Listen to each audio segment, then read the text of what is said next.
What? Hi, everyone. Happy Canada Day. What was that? You looked like a beach ball when you did that. Like, put your head down again. Yeah, it looks like a beach ball on your head kind of thing. We already have a beach ball. I know. Do you like my Martin Martian kind of ear things I got going on here? But and it's all about celebrating Canada Day tomorrow. Which is tomorrow up here in our country. Exciting. So for those of you who are viewing in from the United States, this is like Canada's July 4th, right? Which is tomorrow. Essentially. Canada Day. And, we're in Victoria. There's going to be fireworks downtown, which is going to be kind of cool. The living flag on the legislature downtown. We're going to be down there visiting one of our friends. Yeah. Big shout out to Deputy Superintendent Steve Ing, right? He used to be our deputy chief with the Victoria Police Department. He's now joined the Mounties. Wow. And he's going to be on the BC legislature tomorrow at the living flag in his full red surge. And when you think Canada, you think Mounties. Red surge, right? You think red surge, right? You think Mounties and that kind of stuff. Well, yeah. This is our Canada Day show. And because we're Canadian, we love celebrating Canada. Woohoo! Check out those fireworks and those graphics. That looked really good. That was really I thought you would like that. I know. I didn't show you that. I know. Okay, it was Candace's idea. Candace, our social media coordinator, is in the back watching the stream, going to answer any questions and engage with all of you. She just said hi to everybody. You can't hear her and that kind of stuff, but trust me, I can hear her in my ear. I can too. You probably hear her all the time in your head, don't you? Yeah, I do. I know. So what do we got going on today? We got a bunch of things going on. So it's kind of got a Canadian theme to it. It does. So we're going to be doing more shows now, more frequently. So today's show is only going to be a half an hour. It's kind of a warm up. Yeah. Right? We're planning. So we have another show on July 14th. Yeah. And then every Sunday at, I think, probably 2 o'clock, we are going to be doing a half an hour show every Sunday. 2 o'clock? 2 o'clock. So we're not going to go at 1 anymore? No, we're thinking 2 o'clock. Oh, okay. Yeah, okay. Yeah, that's after lunch. After lunch. Okay, yeah. Gotcha. So look forward to more frequent shows from us here at the White Hatter. Yeah, for sure.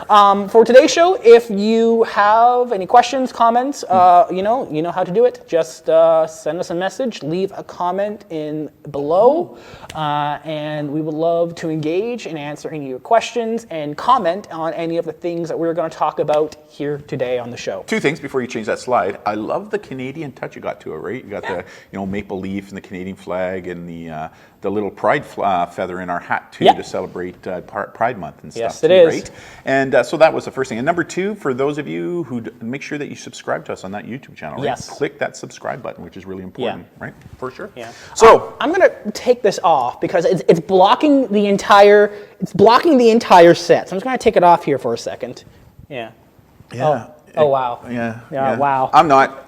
No. I like my Martin Martian antennas I got going on here, right? So, and I'm old, so I can do what I want. Respect your elders. Okay. Right? Respect your elders. So, first segment, we're going to talk about some updates because we have some more things to announce to all of you because we have some new things going on here at the White Hatter. Yeah, you got to stay tuned because we're going to have a number of new things going on, all right? It's kind of cool what we got going on during the summer. So, first thing we want to talk about is... I'm excited about this If you follow us on social media, if you don't, please do because... but if you do, you've probably seen our posts in regarding to our teen...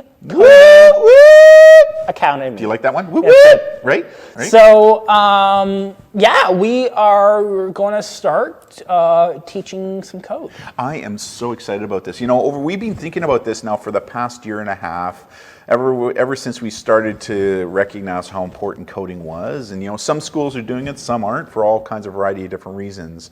So we started to do our research on about what it is that we want to do and how we do it. And what was really important was finding the right people for it, right? Yeah. Doing a search. And guess what? We found two spectacular people who are going to be teaching at the White Hatter Coding Academy, because that's what we're calling it, right? The White Hatter Coding Academy. That's what we're calling it. Yep. And so we're going to be teaching a variety of different programs, but we wanted to start somewhere, so we wanted to start teaching Python, right? And a level 1 introductory Python class. And our 2 presenters, and who are they, Brendan? Who are our 2 presenters? Our 2 presenters? I'm really excited about this. Here they are. Oh, Jillian and Kelby. Yeah. And you know what's really cool? It's 2 professional young women who are going to be teaching this program. They are involved in tech. They love tech. They live tech. Both of them are in the computer science engineering program at the University of Victoria. Both of them have taught tech to kids, and their enthusiasm is infectious. infectious. Absolutely infectious. Yes. So I think the young people who are going to do, and the other thing, what's really cool about them, they think a lot like us as well. They want to teach coding differently. They don't just want butts in the seat, as Kelby likes to call it. Like we're going to break the mold, right? We're going to break the mold and how we're teaching coding to young people. So it's more engaged. It's, our class is going to be a 1-to-4 to 1-to-5 student ratio. So it's not as if we're going to have 50 students and only one instructor, so nobody's learning everything, right? So we're going to have very close mentoring going on. We're going to make it fun. We're going to disrupt. I think we're going to disrupt. And they love that name, right? They also love the fact that we were kind of wanting to disrupt how coding is being taught. And I think that we're going to do really well. And, right now the course was running on, what was it? What was the date again? It was, I was back on the other screen there, right? On the first screen. Yeah, so the Academy is going to be on July 27th. That's going to be our first date, and it's going to be a full 7-hour program. Yeah, here at the school. Here at the studio. Here at the studio and stuff. So it's going to be really, really, and it's designed for people for Greater Victoria, Lower Island, but we have a couple of people from Surrey. Looks like they may be coming over, or Langley, right? Which is kind of cool. Make it a day as a family. You know what, Mom and Dad, drop your kids off here, and then you can take the day and kind of tour Victoria if you've never been here before. It's going to be a lot of fun, and so we only have, again, we're doing this as a very small class because again, we want that student-instructor interaction. So we have 10 seats available. We've already filled 5. Half is filled. Oh yeah, we just posted it yesterday, and we're already half filled. I know. How cool is that?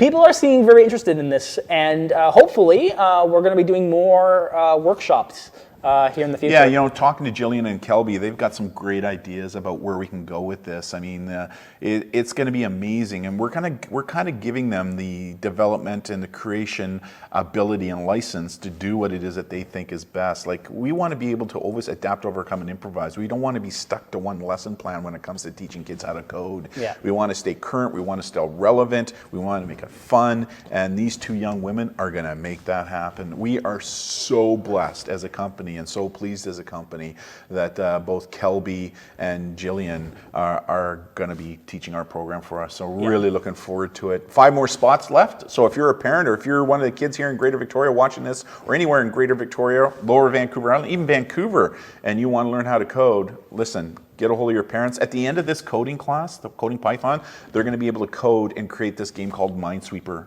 Right? The classic Minesweeper. Yeah. It's a little different, but it's kind of cool about how they're going to do it. Jillian showed me what the final product looked like, and I'll tell you what, I may be sitting in the back of the class learning how to do this. Sounds like fun. Sometimes you can teach an old dog new tricks. That sounds like fun. Right, sometimes. Really looking forward to it. So first piece of really important news. Yeah. So again, thanks to Kelby and thanks to Jillian for coming on board. So what else do we got going? Another update that we posted just a couple days ago. Some of you may have seen this news article kind of circulating online, and we posted a new blog. You actually wrote a new blog. Yeah, you know what? When I saw this thing trending in social media, I went crazy. And it was over this fact that there were 2 PhD docs in the United States. One's a chiropractic doctor, and they wrote this article saying that they've now, through their research, they have found that people, especially kids, are growing these protuberances at the back of their heads, or what the media was calling horns and stuff, and that technology was causing these horns to be grown. And they were showing some x-rays to prove their fact and stuff. But when I was in college many, many years ago, I know you find this hard to believe, but I did go to college. Yeah, I did. I know. I may not have the master's degree that you have, but I did go to college, and I took a course called Forensic Anthropology. And in that class, they talked to us about what's called an occipital protuberance. Great name. And it's the bump on the back of your head that a lot of males mostly have, sometimes females, but mostly males. Here we are touching our heads. And I know. And I learned about it back then. Well, this thing started to create lots of legs in media. A lot of parents were going, see, we told you that these cell phones are going to cause all these issues and this kind of stuff. Well, guess what? The real medical and scientific community started getting involved, and very quickly they said that the research that was involved in conducting this was less than desirable, right? They did talk about something that's called tech neck, which is a recognized issue, not just for technology, but anytime you have your head down doing this, be it technology, be it reading, be it typing, you could experience what's called tech neck and stuff. But this whole issue of these cell phones causing these horns to be growing on the back of your head, not true. Yeah. Right? A moral panic. That's what it did. It caused moral panic with Yeah. parents and other people. And I'm really happy to see that the true or the really good scientific community started to stand up and say, hey, listen. And you know what's really interesting? I just finished reading an article on this where one of the doctors involved in the original study actually sells a product to help deal with tech neck and some of these issues. So could there be a little bit that he fully didn't disclose, right? Because isn't it true that when you're writing papers, you're supposed to disclose any kind of conflicts of interest that may take Ethically place? speaking, yes. Yeah. Guess what? He didn't disclose it. Right, which could be an issue as well, right? So, anyways, I just think whenever we see these things, it's kind of like the Momo challenge and some of these other things that we see going on. We believe in providing information that is evidence-based, right? But good evidence-based, peer-reviewed research. And why is that so important? I mean, you're the academic. Well, it's important to make sure, because anyone can say that they did a study.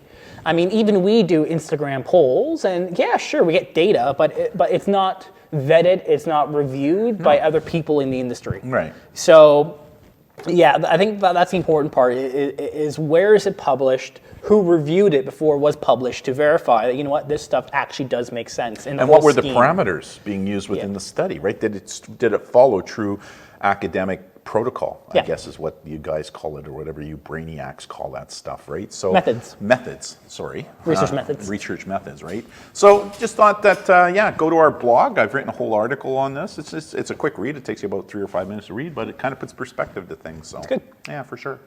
Let's talk about some news things that came up over the last week. Sure.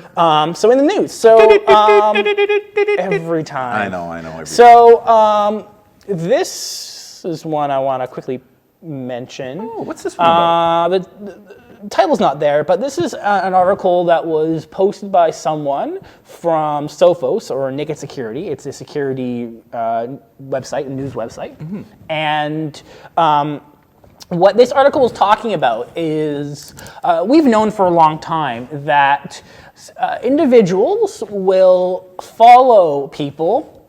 Did you see that? Like they're wiggling. Focus.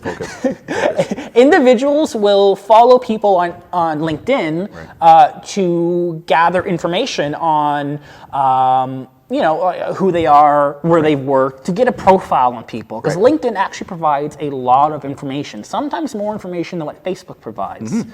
So we've known this for a long time. Right. What's interesting that we're seeing now is that some individuals are using deep fakes, which are those computer-generated images that make you look like someone else. And so people are deep faking themselves to make them look like someone, to impersonate someone. It's like the Snapchat gender thing, right? Where you can basically take your phone, go to Snapchat, and then change your gender. And we actually did that with you, right? Yeah, I know, we did. And and your partner Candace said, "You were sexy." Yeah. Okay. Like she even saying in my ear, like you were beautiful. Okay, fine. Yeah. I did it. I looked like a frog. Like it was horrible. Okay. It was horrible. But you could have been a model. I mean, it was unbelievable to see. So yes. Are you blushing yet?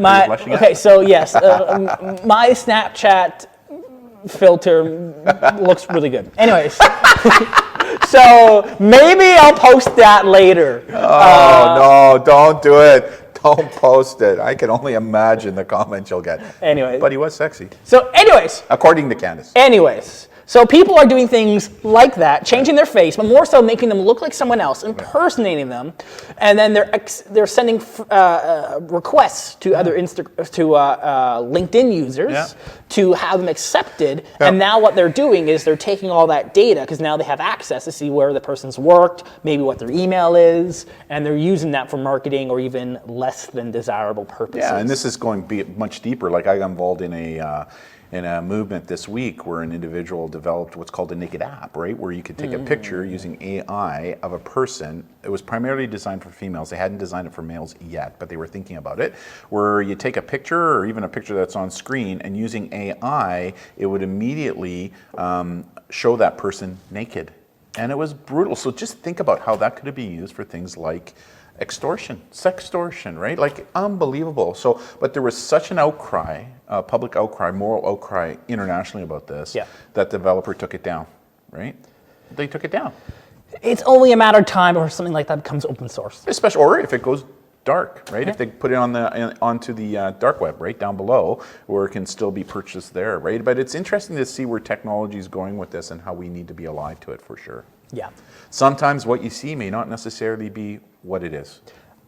So I'll probably write a blog on that, perhaps. yeah, maybe. Apparently, there's a live comment that came in. Are you able to see that? Yeah.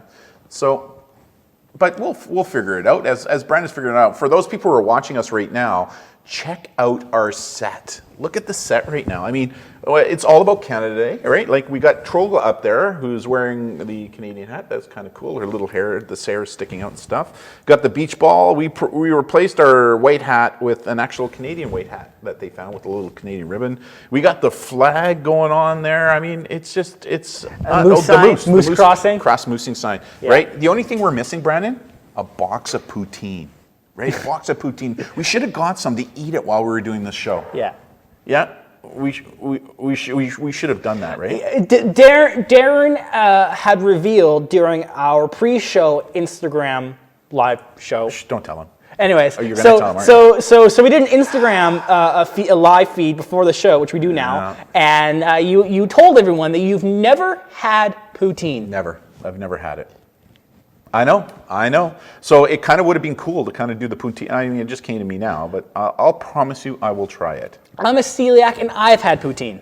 I know. We'll see. But big shout out to Bulldogs for bringing the delay to our attention with respect to what's going on our feed and that kind of stuff. So we'll try to figure that out. And YouTube is kind of doing a lot of different things that we're not used to. So just trying to get through it and that kind of stuff. So what else do we got going on? We have another news story regards to esports. Ooh. Again, we're seeing a lot. We're talking a lot more about articles in relation to esports. Yeah, you hear a lot of parents talking about don't play video games because it will rot your brain, right? It's just blah, blah, blah. And when in fact, we now know there's over 200 universities that are now offering e-gaming scholarships, right? Yep.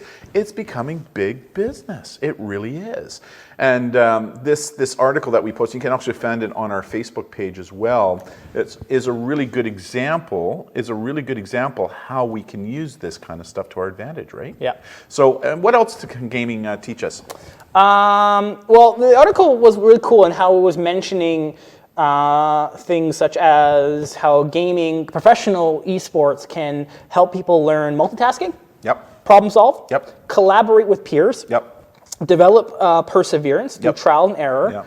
And I think those are all wonderful traits to have. It is, but again, it's all about balance, right? Yeah, I think this is important for parents to understand, right? Like if your kid is playing a couple of hours of video games, not a big deal, but if they're spending 7 or 8 hours a day on it, unless they're a professional in a professional league where it's a part of their job, that can become problematic behavior, right? Yeah. So it's something that we need to be alive to for sure. Right? So what else? This was an interesting article. This is actually a research article that was published on the 17th. And this article was talking about how it determined that you can start to figure out someone's medical condition based on the way they use social media and what and how they post. Really? It's interesting, huh? Really? Yeah. How accurate is it? Again, it's a first study of its kind. So, I mean, again, the data, but basically what the researchers have suggested is through their analysis, they can effectively predict conditions like diabetes and mental health conditions, including anxiety and depression, based on what people and how they use social media. Apparently, it's interesting. It's not causation, it's correlation, right? It's certainly correlation, but I mean, the question I have is we already know that there's a lot of artificial technology that's analyzing the things we say and do. I mean, like we said before on the show, and how social media platforms sometimes know what we're thinking before we think it, because it's using all of our past history to make predictions. It'll be interesting if this type of material is or will be used in social media platforms to determine, oh, hey, you're posting things this way. Maybe we'll send you ads for self-help or something like that. Oh, interesting. Potentially. Or maybe if this is used from maybe, say, corporations, maybe insurance agencies. See, that's what could be scary, right? Like if this is not locked down and secured, how can an insurance company potentially use this against you to say, well, we're not going to cover you or we're going to increase your insurance premiums? Insurance companies already do that. Oh, you're this age, you're that sex, you follow these parameters, so we're going to determine your premium. So like that already happens, yeah, right? but it's going to be even worse though, right? Because we're giving them, I mean, really, when you think about it, this is becoming more of an issue with all kinds, like the wearable technology right now that you can wear, where it tracks your heartbeat, if you've had a heart attack, blood pressure, all those kind of issues. You know, if that stuff isn't staying private and it becomes public and can be mined, then potentially insurance companies could use that to their advantage. Potentially. Right? So, I mean, this is why when people are building technology like this, that they got to be thinking about privacy and security at the very onset, right? At the ground level. Yeah. Yeah, for sure.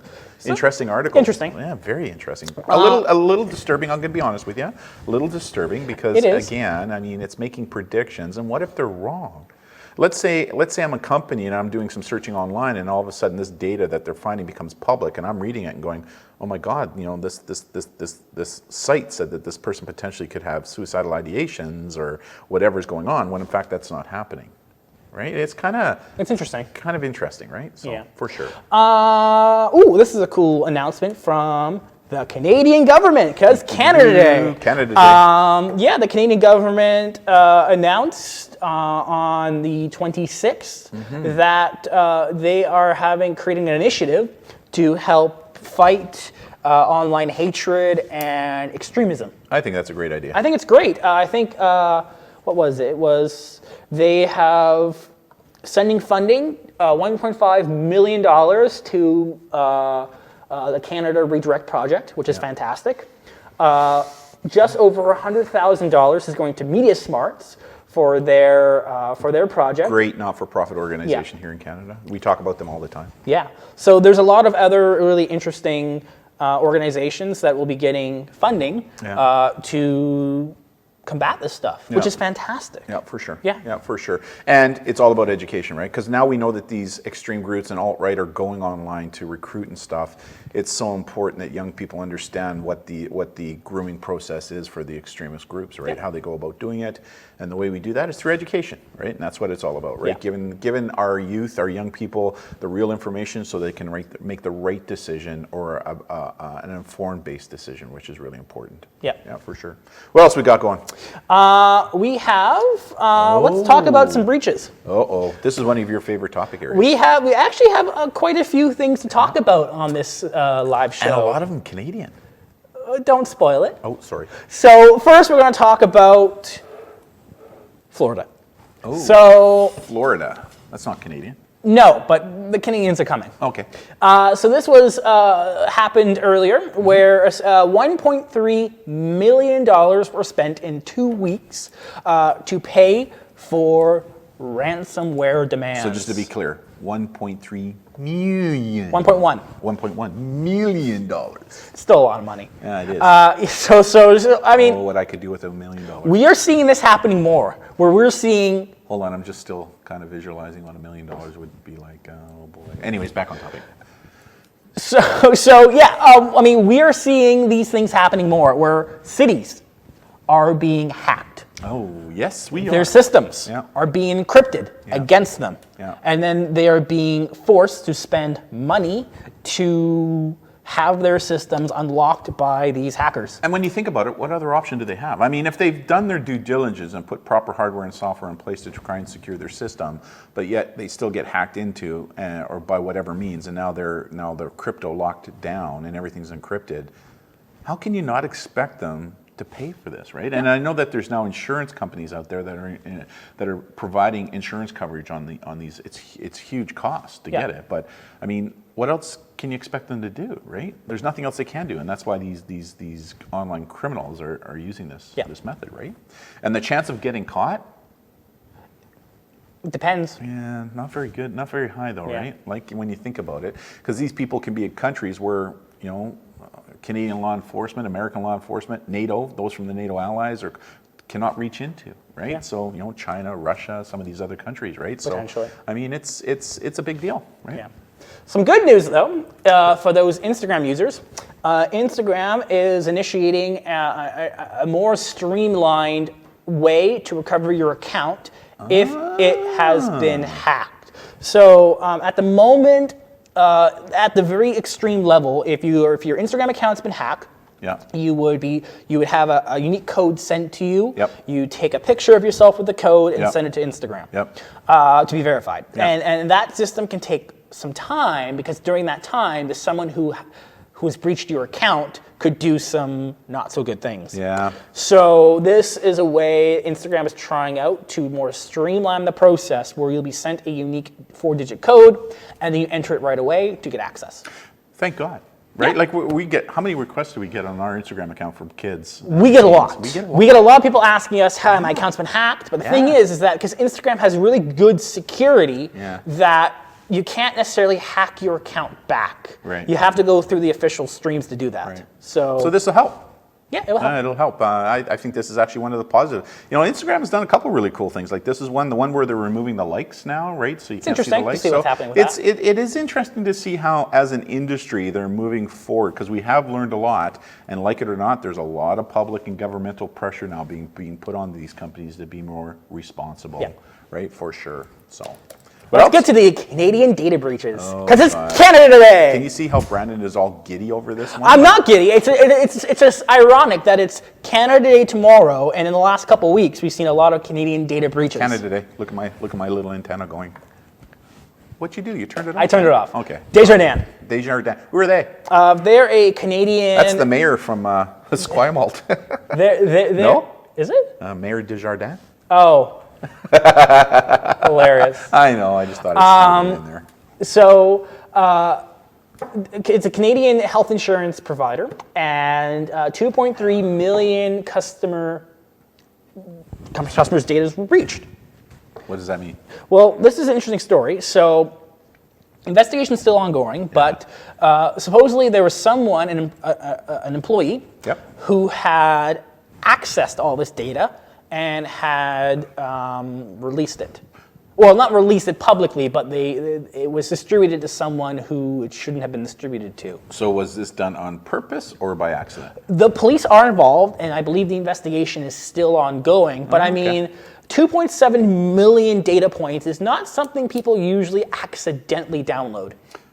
Good point. Good point. I mean, and the investigation started in December 2018. And the reality is, when I was in policing, we now know that the criminal element will actually entice people who are in control or custody of personal information to provide that information to them. So a good example, when it came to card skimming, we know that organized crime, we're going to people who are working in gas stations making minimum wage and saying, hey, listen, if you let me switch out this card reader with one of ours, we'll give you $5,000 cash. Right? Yeah. I mean, so like it or not, that kind of stuff happens. So, if this was an inside job, was it done for profit? How much money did this person? Those all those kind of things, or was it by accident? Right? We don't know. That's why the police are involved. Yeah. Yeah. Interesting, though. Interesting. And did they say what the information was that was distributed? Like, was it like more than just the leaked information was names, addresses, birthdays, social insurance numbers, email addresses. Oh, so everything you need to create to seal somebody's identity. Passwords, security questions were not breached. Yeah, but still, I mean, if you That's a lot of sensitive information, though. Yeah, especially if you want to do an identity theft type crime, because a lot of that information, including social insurance number, is exactly what you need. And information about transaction habits was also. So there's a lot of sense, especially being in the insurance medical industry. That's. And I also think that this is a good opportunity to remind adults that are watching us to make sure that you do your credit check once a year, right? Just to make sure that everything's going okay with your credit, that you've put proper things in place to protect your credit, notifications. I mean, a lot of the major banks are doing this now, where if you sign up, they'll give you notifications, and that's something that should be happening, right? If you are a Desjardins customer, they do have a link on their webpage where you can sign up for, I believe it's like identity theft protection for a year or something. Right. So take advantage of that if For you sure. are a Desjardins member. Yeah, and by law, companies, both big and small, are required to disclose now in Canada when they have a data breach and that data is being released, right? They're required by law to do that, right? So, which is kind of cool. Another Canadian. Say it isn't so. It's not necessarily data breach. It's more so fraud. But again, Canadian. Eh? It's Canadian. I know. It's ironic. Canadian flag, Happy Canada Day. Here we go. I mean, all that kind of stuff. So, City of Burlington. Yeah. So Ontario. Ooh, Ontario. City of Burlington. Yes. Here's an interesting story. So the City of Burlington, there was a malicious individual who had through fraud, so through phishing and manipulation. What kind of lure was he using? Did he have a worm on a hook? Kind of. You said fishing, right? Kind of, with a PH. Oh, with a PH. Oh, I get it. So basically, someone was manipulated to transfer just over $500,000. $500,000? $500,000. Wow. Ouch. This actually happens more often than a lot of people think it does. Right? Maybe not to that degree. No, I mean, and we see this happening with like law firms and such, where law firms that are involved in really big deals, where someone will pretend to be the client or the recipient or someone, they get themselves involved in the email stream, and then when it comes time to send the money, the e-transfer, they're sending it to the wrong person. Yeah. So yeah, certainly a terrible situation, but this stuff does happen, and people think, oh, we don't need security training for fraud. We don't need security training on identifying malicious emails. Yeah, and again, they're putting all their money into the hardware software protection element when we know that a lot of these breaches that are taking place are more about the human factor, because the weakest link in any security system is always the human link. Yeah. And that's is why things like social engineering, by using things like phishing, is so important. You can't just depend upon hardware and software. You have to understand the human element and how they're doing things to trick you into believing that they are somebody else in order to get something from you, whatever that something is, right? Which is important. Things to think about. So these things do happen, and it's ironic that they happen, just prior to Canada Day for the Canadian ones. So I thought. Can you imagine just before Canada Day, $500,000? Like what I could do with $500,000. Hold on, I'm thinking. Oh yeah, what I could do. Anyways. Yeah, for sure. Things to think about. Anyways, hey, it's 1:32. Yeah. That means we've been here for half an hour. That's hard to believe. Usually we're on here for an hour. Usually we do monthly shows, right? Yeah, so we have a whole month of content to talk about. Yeah. So it's and people comment and ask questions. So apparently it looks like the stream is having some technical issues, perhaps. The audio is a little bit delayed, which is interesting. So sorry for that. I'll re-upload. So the show gets saved locally onto our streaming computer. So I'll probably upload a full, hopefully uninterrupted recording that's a good as idea. the video. Yeah. Instead of just posting the live one right away. For sure. So we'll figure it out. But Gremlins. The Gremlins. Thank you, Bulldogs, for bringing it to our attention on the stream. We'll look into that. Did I tell you that's what I looked like when I did that Snapchat filter? Yes. I looked like a bullfrog. A bullfrog? Yeah, it was horrible. Okay. But again, Candace thought you were sexy. Sexy. Okay. Yeah, that's what she thought. So our next live show is going to be on the 14th. So it's going to be not next week, but the following week. And then after that, we're going to be doing weekly shows for half an hour. Cool. And that's going to be exciting. Yeah, it is. Now, okay, there might be some Sundays we missed because, again, we travel for work. But right? there's no reason why we can't do a recording the day before to put that. Yeah, recording in place, right? we'll have something on Sunday, so we won't always be live, but we're gonna try our hardest to do a live show every single Sunday. Boy, we're really gonna have to narrow down on what it is we're gonna talk about, right? Yeah. So let's do a good test. We talked about half an hour. There weren't a whole lot of questions in the comments, so primarily because there's issues. There might be audio issues. People log in and then they log out because the audio is not working as well. Either they're scared of my Martin Martian antenna that I got going. Or they saw this massive thing and were like, I'm not getting involved in that. Maybe. I don't think so, though. All right. Yeah, for sure. Yeah, for sure. Yeah. But it was a good time, and Yeah. you know, I'm really looking forward to doing this monthly thing again for teens and parents who may be watching this about our coding academy. Don't forget to get your kids involved. We've got 5 spots left, and we'll go from there. So from Darren And Brandon and Candace in the back, who was waiting for any questions or comments. Thank you for joining us on the live show, and we'll see you on the 14th. the 14th. We'll see you then. Yeah. Have a great Canada Day, everybody, tomorrow. Bye See you. now.